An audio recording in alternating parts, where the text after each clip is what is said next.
अस्सलामुअलैकुम, क्या हाल चाल है। उम्मीद करती हूँ कि ठीक ठाक होंगे। मैं भी बिल्कुल खैरियत से हूँ। आप लोग कैसे? तो चलिए जी, एक ज़बरदस्त रिएक्शन रिव्यू के साथ हम लेकर आए हैं आज का वीडियो को फुल वॉच करना, लाइक शेयर कमेंट सब्सक्राइब भी लाजमी करना। तो चलिए जी, जल्दी से स्टार्ट करते हैं। अच्छा जी, सबसे पहले तो यहाँ पर बात करेंगे फातिमा की और मक्कार की, जो कि अपने गाँव से रवाना हो चुके हैं और अलविदा कर चुके हैं। लेकिन उन्होंने ये नहीं कहा कि हम कराची जा रहे हैं, उन्होंने कहा हम जा रहे हैं, पर ट्रेन पता नहीं कितनी देर में आ रही है। किसी ने भी ये नहीं कहा कि ये लोग कराची जा रहे हैं। अब देखते हैं कि ये लोग इस्लामाबाद जा रहे हैं या ये लोग कहीं और जाने की तैयारी कर रहे हैं। तो आज इन्होंने फाइनली गुड बाय कर दिया और वहाँ से ये लोग चले गए कि अब जो है फातिमा वहाँ कहती कि अब मैं कुछ लंबे अरसे बाद आऊँगी, इतनी जल्दी अब नहीं आऊँगी। मैंने 1 महीना 4 दिन जो है वो यहाँ पर गुजार लिए हैं। तो लेट्स सी ये लोग कहाँ जाते हैं, क्योंकि इन्होंने बिल्कुल भी कराची या बैक टू होम या कुछ इस तरह का टाइटल नहीं लगाया। इन्होंने कहा है कि हम मतलब जा रहे हैं। ठीक है, फाइनली गुड बाय इन्होंने कर दी अपने घर वालों से। तो देखते हैं, क्योंकि पिछले दिनों उन्होंने कहा था कि भाई हम कोई कोर्स करने जाएंगे, इस्लामाबाद जाएंगे या तो वापस कराची की तरफ रवा दफ़ा हो चुके होंगे। अच्छा, एक पॉइंट मुझे रखना था यहाँ पे। कल रात से मेरे जहन में एक चीज़ आ रही है, बार बार आ रही थी, तो मैंने सोचा क्यों ना आप लोगों के साथ शेयर कर दूँ। हो सकता है मतलब किसी और ने भी ये बात नोट करी होगी, क्योंकि अभी तक तो मुझे ऐसा कोई कमेंट नहीं आया, ना ही मैंने कहीं पर ऐसी कोई बात सुनी। लेकिन वैसे ही मैं अपनी तरफ से कुछ बात रखना चाहती हूँ। आप लोगों को पता है, जब कल ये लोग दावत पे गए, ठीक है, ये लोग जब कल दावत पे गए हैं ना, तो वहाँ पर जो टेबल थी ना, वो आयशा गुलाम के नाम से वो टेबल जो थी वो रिज़र्व थी, ऐसा ही था। लेकिन आयशा का नामो निशान नहीं था। आयशा का नामो निशान नहीं था, इनके वीडियोस में वो नज़र नहीं आई। ऐसी क्या वजह? वैसे तो दिख जाती है और ये लोग कहते भी हैं कि आयशा हमारे साथ है। उनकी कोई फ़ोटो भी नहीं थी, कोई भी ऐसी चीज़ वहाँ पर मौजूद नहीं थी, ना ही कम्युनिटी पे, ना ही पिक्चर्स में, ना ही व्लॉग्स में। मतलब मैंने सबके व्लॉग्स देखे, मैंने कहीं पर भी आयशा को नहीं देखा। टेबल पे बड़े मतलब जब टेबल पे लोग सारे बैठे हुए थे, जब ये लोग खाना खा रहे थे, वहाँ पर भी लिमिटेड ही लोग थे। खाली फातिमा थी और मकार था साथ में, फातिमा का भाई था और मतलब भाई था उसका, ये था, मतलब ये लोग सारे खड़े हुए थे और उसी टेबल पे जाकर इन्होंने खाना वाना लिया, जाकर बैठे, दुआ थी, ऊपर खेल रही थी। आयशा का वहाँ पे कोई भी जिक्र नहीं हुआ था, ना ही कोई गाड़ी हुई थी। और आप लोगों ने नोट किया, ये लोग दो बाइक्स पे गए, ठीक है, 2 बाइक्स पे गए थे और इतनी ठंड थी कि ये लोग कोई भी गाड़ी में नहीं गया। आयशा के साथ कोई भी गाड़ी में नहीं गया। आयशा अगर होती तो वो लाजमी इनको यहाँ पर ड्रॉप करती, क्योंकि मकार से कल बाइक गिर गई थी ठंड के मारे, कि उसके हाथ जो थे इतने ज़्यादा ठंडे हो गए कि उससे बाइक ही गिर गई। ठीक है, वो बिल्कुल उसको हैंडल मतलब नहीं कर पा रहा था। तो मेरा पॉइंट यहाँ पे ये है, अब मैं आप लोगों को बताती हूँ। पिछले दिनों आप लोगों को याद है, जब मकार वापस जा रहा था कराची फातिमा को छोड़ने, तो उसने क्या बोला, जल्दी से फातिमा का टैंक ये करा दो, हम यहाँ पे एक बड़ा सेलिब्रेशन करेंगे। कहा था कि नहीं कहा था? उसके बाद इन लोगों ने बाहर जाकर जो है पूरा जो गार्डन का एरिया था, जो बाहर जो खेत वगैरह थे, वहाँ पर जाकर बोला कि हम यहाँ पर भी खाना बना के अपने 10K की सेलिब्रेशन करेंगे। याद है आप लोगों को? ठीक है, लेकिन 10K की सेलिब्रेशन तो कहीं पर भी नहीं हुई, कुछ भी नहीं हुआ। कोई ऐसी सेलिब्रेशन इनकी 10K की नहीं हुई, क्योंकि इन्होंने बार बार बोला। जब मकार वापस आया है ना, तो वो जो टेबल है ना, वो बुक तो आयशा गुलाम के नाम से हुई थी। और मुझे ऐसा फील हो रहा है कि ये जो दावत थी ना, या आयशा की तरफ से नहीं थी, ये मकार और उसके बीवी फातिमा की तरफ से ये पार्टी थी। और साथ में जो है वो फातिमा अपने भाई को लेकर गई है, ये खुद गई है, साथ में दुआ थी और ये क्या नाम है इसका, मकार और फातिमा थे। ठीक है, 4 बंदे थे। अब 1700 आप लोग हिसाब लगा लो, या 1800 चलो लगा लो। 4 बंदों का 6000 भी नहीं बना, 4 लोगों का 6000 भी नहीं बना। और दुआ जो थी वो छोटी थी, वो उसका तो लगता ही नहीं, उसके तो खाने का हिसाब किताब ही नहीं है। वो तो माँ की प्लेट से खा रही है या किसी और की प्लेट तो खेल रही थी। तो मुझे ऐसा लगा कि ये जो पार्टी हुई है ना, ये फातिमा ने दी है, और ये जो 10K की सेलिब्रेशन है ये इन्होंने करी है। लेकिन इन्होंने क्या किया, इसका वही ना क्या नाम है इसका, नजमा का, मेरे बहन भाई ऐसे, मेरे बहन भाई ऐसे, मेरे बहन भाई ऐसे, इसके बहन भाई बहन भाई बहन भाई करते करते जानबूझ के इन्होंने आयशा का नाम लिया कि ये दावत आयशा की तरफ से। जबकि मुझे ऐसा फील हो रहा है कि ये जो पार्टी थी ये फातिमा की तरफ से थी और 10K की सेलिब्रेशन में हुई थी।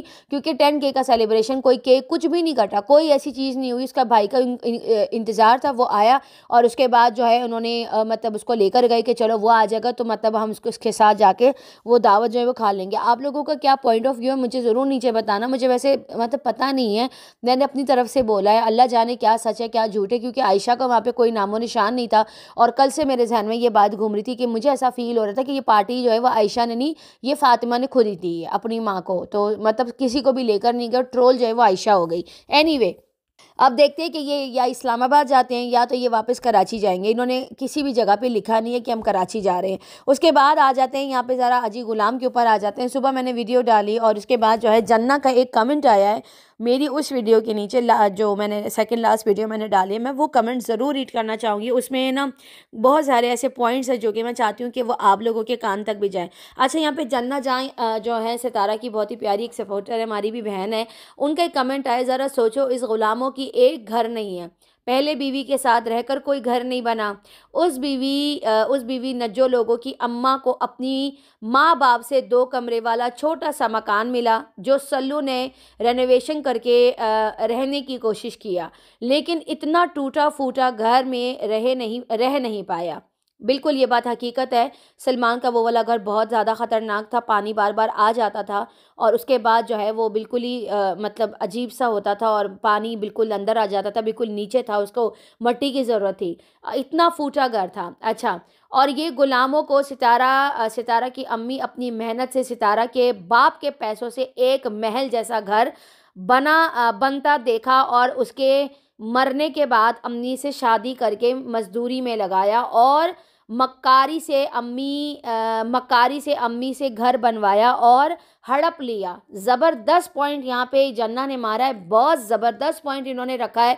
मैं टोटली अग्री करती हूँ कि उनकी पहली बीवी से भी एक मकान और 2 कमरे जो मिले थे, जो एक छोटा सा मकान था जो सलमान के नाम पे किया, इनका अपना वजूद क्या है, इनका तो अपना कोई घर ही नहीं है। और वहाँ पे जो यासीन साहब थे, सितारा के वालिद साहब ने इतना बड़ा महल जैसा घर बनाया जिसपे अब नजमा जो है वो काम करवा के अब उस घर पे राज कर रही है कि ये मेरा घर है, ये मेरा घर है, ये मेरा घर है। इतनी बड़ी ज़मीन, इतना बड़ा घर तो वो किसने बनवाया? वो यासीन साहब ने बनवाया। और शादी भी इसीलिए की कि उस घर में भी इनको कुछ ना कुछ हिस्सा मिले। अपनी बेटी भी दे दी और ख़ुद भी जाके फारूक के माँ से जो है वो शादी कर ली। अच्छा, उसके बाद सुनिए, वो कैसे घर देगी जिसके पास, ये किसी बच्चे के पास खुद का कोई घर नहीं है, सिर्फ फेक वीज़ा देकर लोगों से टूटा हुआ ज़मीन है और अब बुढ़ापा आ गया है, किसी की औकात नहीं है ज़मीनों में घर खड़ा करवाने की, इसीलिए हसद जलन हो रहा है। गुलामों फैमिली को अम्मी और सितारा से लूटना चाहा लेकिन साजिद की वजह से नहीं हुआ। टोटली अग्री विद यू जन्ना, आपने बहुत अच्छे पॉइंट्स रखे और बड़े ज़बरदस्त पॉइंट्स आपने रखे। आपका ये कमेंट मेरी इस वीडियो के नीचे है, मैंने कहा मैं लाजमी पढ़ूंगी। और बिल्कुल बाबा, आपकी क्या औकात है, आपने तो अपना घर अपने लिए कुछ बनाया नहीं, आपके पास है ही क्या सिवाय खंडर जैसी ज़मीनों के, खाली खाली ज़मीनों के है ही क्या। एक घर जो था वो भी आपने माजी को पीट पीट के, मार मार के, उनसे पैसे ले लेके, अरबियों की मजदूरियाँ करवा के, चादरें धुलवा के, ब्लीचों से जो है उनकी खाले उतरवा के, है ना, और घरों में बर्तन धुलवा के, वहाँ पर उस औरत की आज तक किस आदमी ने कभी फ़ीस पे नहीं करी। सारी फीसिस जो है वो सितारा ही पे करती है। और ये चला सरवर चाचा की वो करने कि भाई सरवर चाचा ये करते हैं, उसकी बीवी वो करती है, वो दोनों कैसे मिलकर रहते हैं। वो दोनों मिलके तो ज़रूर रहते हैं, लेकिन सरवर चाचा ने उसको रानियों की तरह रखा है। आपने कैसे रखा? माँ जी को नौकरानियों की तरह रखा। तो आपकी तो कोई वर्थ ही नहीं है, क्योंकि आपकी तो कोई वर्थ, चले बोल देते हैं उर्दू में कि आपकी तो कोई औकात ही नहीं है, क्योंकि आपकी तो खाली खंडर जैसी ज़मीनें, कुछ भी उसके ऊपर कोई मकान, कोई इमारत नहीं खड़ी। और जिसने इमारत खड़ी की, जिसके पैसों से घर बना, उसका घर छीन कर बैठ गए और अब बैठ के यहाँ पे कह रहे कि शौहर के हकूक ज़्यादा हैं। शर्म आनी चाहिए वैसे आपको। बाबा, ये जन्ना का कमेंट मुझे बहुत जाके मेरे दिल को लगा, मैंने कहा मैं ज़रूर ये कमेंट हाईलाइट करूँगी। और टोटली मतलब जैसे दिल की बात होती है ना, वो उसने मतलब सारी बातें एक ही कमेंट में ना पूरा, मतलब बाबे का पूरा चैप्टर ही क्लोज कर दिया कि भाई ये लो तुम्हारे मुंह पे। तो ज़बरदस्त पॉइंट्स आपने रखे हैं जन्ना, इसीलिए मैंने इस कमेंट को हाईलाइट किया। अच्छा जी, अब यहाँ पर आ जाते हैं। आज मैं ना फातिमा का वीडियो देख रही थी। फातिमा ने अपनी फेक प्रेगनेंसी को लेकर बात करी कि मेरी कोई फेक प्रेगनेंसी नहीं है, मेरी रियल प्रेगनेंसी, जिसको पता है उनको मालूम है, ये सारी बातें करी। लेकिन आप लोग देखें पब्लिक पावर कितनी ज़्यादा होती है। सनिया की इतनी ट्रोलिंग हुई, डीडी लोगों की और फातिमा लोगों की इतनी ट्रोलिंग हुई कि जब इन्होंने कहा था कि सनिया शादी में जाएगी, अब वो गई नहीं, वो तो आयशा के साथ घर पर थी, वो वहाँ पर पार्टियाँ कर रही थी। और फिर शादी में कौन गया? फातिमा ही गई, और फातिमा ही अपनी खाला की बेटी की शादी पे गई। तो ये होती है पब्लिक पावर। फातिमा देख लो, तुम तो अपने लिए लड़ नहीं सकती, तो पब्लिक ही तुम्हारे लिए लड़ के तुम्हारे लिए स्टैंड लेती है। एनीवे, तो शादी का इनका जो प्रोग्राम था वो तो सनिया के साथ जो था वो बढ़ गया, और फिर फातिमा गई और फिर बीना ने उसकी पूरी बॉडी दिखाई है। मुझे इतना बुरा लगता है यार, जब मतलब 9 माह का बच्चा उसके पेट में, पूरी इसकी बॉडी आप दिखा रहे हो, अच्छी बात नहीं है। बीना कह रही है रिवील कर दूंगी फेस, ये कर दूंगी वो कर दूंगी, ऐसी मतलब तफरी वफरी कर रहे थे। इन सबके व्लॉग्स मैंने देखे। तो खैर यहाँ पर जो है ना फातिमा शादी में गई और इन्जॉय करके आई। इनकी जो खाला की बेटी की शादी थी वो भी अल्लाह खैर से हो गई। इसका पूरा जहेज़ दिखाया, दुल्हन दिखाया, सारा सारा सामान दिखाया। और वहाँ से बैठ के ना, वैसे हमारे यहाँ बोला जाता है कि प्रेगनेंसी में ना प्रेग्नेंट औरत जो है ना ऊँट का गोश्त नहीं खाती। वो क्यों नहीं खाती, वो वजह मैं यहाँ नहीं बता सकती। आप लोग जो है, आप लोग क्या भी मना करते हैं, हम लोग बिल्कुल भी ऊँट का गोश्त नहीं खाते। प्रेग्नेंट औरतें जो हैं, पता नहीं शायद खाते होंगे, सऊदी अरब में खाते होंगे, हम लोग नहीं खाते। कोई वजह है जिसकी वजह से हम मतलब नहीं खाते गोश्त ऊँट का नहीं खाते। मैं फातिमा को देख के हैरान हो गई, बैठ के ना वो ऊँट का गोश्त खा रही थी। चलो नुसर जान, आपको अल्लाह ताला नसीब का। लेकिन यहाँ पे ना एक बहुत ज़बरदस्त पॉइंट रखना चाहूँगी, अब गौर से सुनिएगा। मुझे ये भी नहीं पता कि पता नहीं हो भी सकता है, नहीं भी हो सकता। फातिमा गाड़ी में बैठी थी, फातिमा ने अबाया पहना था और उसके अबाई की आस्तीन बार बार ऊपर जा रही थी। तो मेरी नज़र उसके हाथों पे पड़ी और वो हाथ जो थे उसके उसने जो कंगन पहने हुए थे, मेरी नज़र बिल्कुल कंगन पे पड़ी। मैंने बहुत सारे स्क्रीनशॉट्स लिए, इसको जूम भी किया, ऐसे ऐसे किया। मुझे समझ ही नहीं आया कि जो इसके कंगन है ये कौन से कंगन है। इस कंगन को तो मैंने आज तक इसके हाथों में नहीं देखा।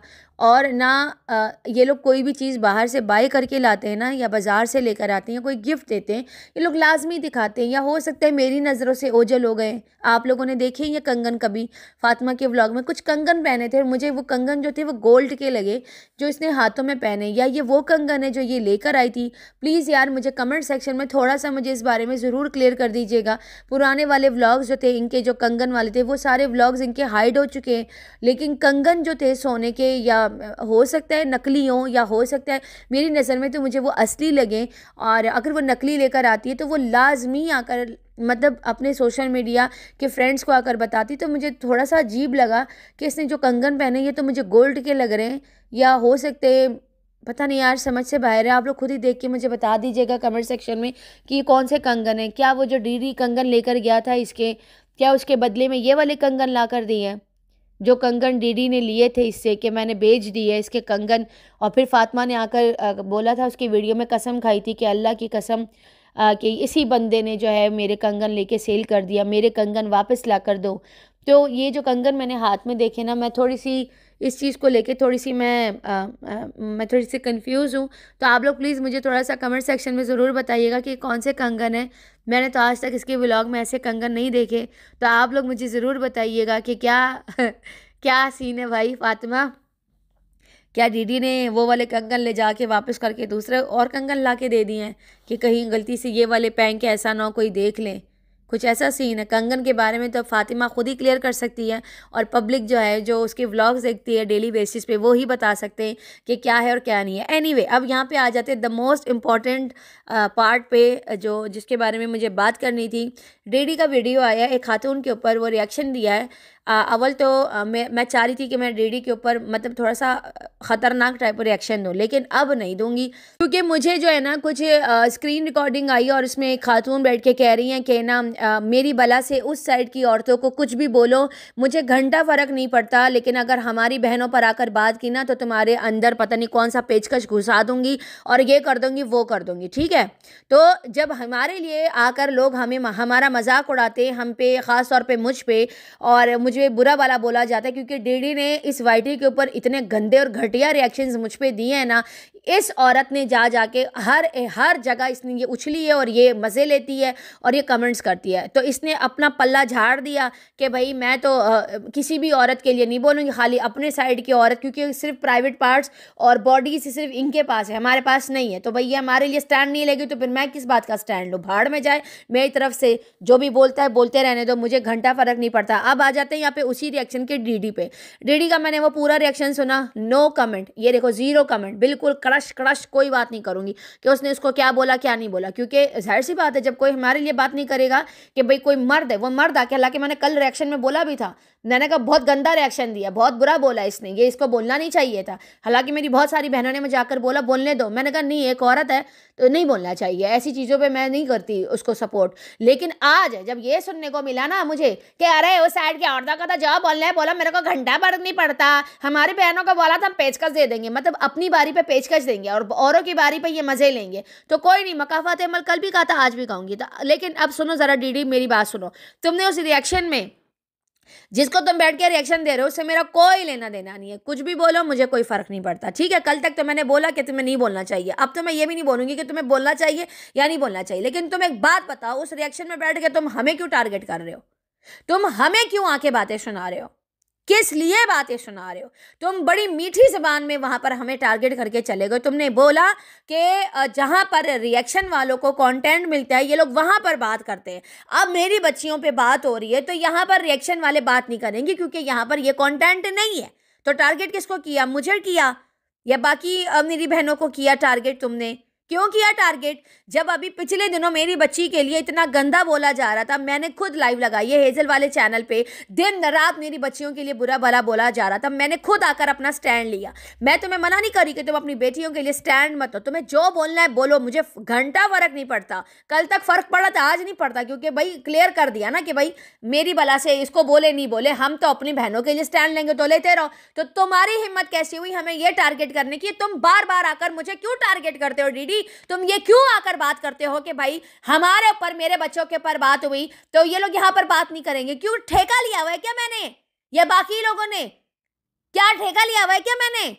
यहां पर मेरे बच्चों के लिए इतना गंदा बोला जाता है, तुम्हारा तो आज तक कोई रिएक्शन नहीं आया, बल्कि जो मेरे ऊपर गंदा बोलते तुम तो आके मजे लेकर चले जाते हो। तुम्हें जिस पे रिएक्शन देना है दो, तुम्हें जिसके ऊपर बात करनी है करो, लेकिन तुम हमेशा ऐसे ही करते हो। तुम हमेशा आकर हम 2-3 लोगों को पकड़ के टारगेट करना शुरू कर देते हो। आज भी तुमने ये बोला नहीं ले रहे हम तुम्हारा स्टैंड, नहीं ले रहे हम तुम्हारी बेटियों का स्टैंड। इतना स्टैंड ले लेके क्या फायदा हुआ? अभी 4 दिन पहले तुम नजमा की सपोर्ट कर रहे थे, जब उसने आकर तुम्हें सही तुन के रखा, नंगा किया, फिर तुम्हारा रिएक्शन उसके ऊपर आया कि हाँ ये ऐसी है ये वैसी है। अदरवाइज तुम लोग फिर एक हो जाते हो। कितना तुम्हारी बेटियों के लिए हम लड़े, जब उसने आकर, नजमा ने तुम्हारी बेटी के लिए गलत तरीके से बात करी, हमने आकर बात करी है। तुमने कभी आकर हमारे लिए बोला? हम रिएक्शन की बेटियों के लिए इतना बुरा भला बोला जाता है, क्या तुमने ये बात करी है? कभी आकर तुमने स्टैंड लिया है? कभी जिंदगी में नहीं लेते। ये आज बैठ के हमें टॉन्ट मार रहा है। सारा रिएक्शन मैंने सुना, मुझे आ रहा था गुस्सा, मेरा था कि मैं इस पर रिएक्शन दूं, लेकिन मैंने जब उनकी बातें सुनी मैंने कहा भाड़ में जाए। जब उसको फर्क नहीं है फिर हमें क्यों फर्क पड़े भाई? मैं क्यों आकर फालतू के चीजों में घुसूं? अच्छी बात है, जो तुम्हें करना करते रहो, लेकिन खबरदार अगर हमें टारगेट किया, अपने काम से काम रखो, जिससे फटा है उसे करते रहो। और रही बात कंटेंट की, कि जहां कंटेंट हो ना हो हमारी मर्जी, हम जिस पे भी बात करें। तुम क्यों आकर हमें डिक्टेट कर रहे हो? इसको कभी देखा है कि ये मेरी बेटियों के लिए आकर इसने स्टैंड लिया है? किसी और रिएक्शन इसकी बेटियों के लिए इसने स्टैंड लिया हो? आज तक नहीं लिया। ये कहते हैं मतलब ये जिस पे रिएक्शन दे और हम आके उसका साथ दे। नहीं दे रहे भाई साथ तुम्हारा, जाओ खुद ही करो, तुम्हारी लड़ाई है। तुमने आके रिएक्शन दिए, गंदे रिएक्शन दिए, काम तुमने करा, गंदा काम तुमने करा, तिगड़ा मेरे पर ही आके फटता है, ये तो ये करवा रही है। पागल वागल हो गए, दिमाग है ना सबका खराब हो गया है। वो बैठ के उसी रिएक्शन में हम लोगों को बैठ के टारगेट करे जा रहे कि आके मेरा साथ दो। नहीं देते साथ, अपनी लड़ाई खुद लड़ो, खुद लो। तुम उसके बाप हो, जो जाकर बोलना है बोलते रहो, जो करना है खुद करो, हमें आवाजें मत लगाओ कि आकर लो। ये इसका सेकंड टाइम है, अगली बार ना मेरा मीटर घूमने वाला है दीदी, मैं बता रही हूँ तुम्हें। दोबारा नहीं करना हम लोगों को टारगेट कि आकर मेरे लिए बात करो। नहीं कर रहे तुम्हारे लिए बात, खुद करो बात। तुम किस बाप किस खेत की मूली हो? करो अपनी बेटियों के लिए स्टैंड लो। तुम किसके साथ हाथ मिला लेते हो, कब किसके साथ हो जाते हो, हमें क्या पता चलता है? वो औरत तुम्हारे कमेंट्स में आके तुम्हें कमेंट्स करती है, जब तुम हमारे पर गंदे रिएक्शंस देते हो, बकवास आके करते हो, तो वो आके तुम्हें अप्रिशिएट करते हो, तुम लाइक्स दे रहे होते हो। तब हम कहाँ होते जो तुम अब हमें आवाजें लगा रहे हो? 2 रिएक्शन तुम्हें जो देना है देते रहो। वो तुम्हें पेचकश घुसाए, तुम उसको पेचकश घुसाओ, मेरे को घंटा फर्क नहीं पड़ता।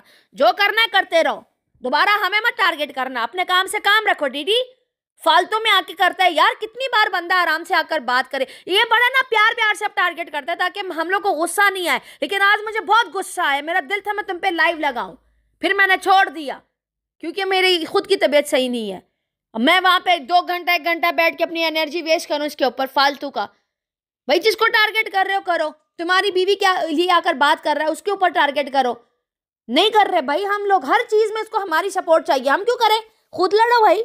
जैसे कि मेरी लड़ाई में ये बंदा आकर खड़ा हो या बाकी रिएक्शन इसकी लड़ाई में, इसको कभी देखा है तुम लोगों ने? जो हम पे गंदे रिएक्शन देते हैं उनको बैठ के अप्रिशिएट करता है, टॉन्ट मारता है ये हरकतें कर रहा होता है बैठ के।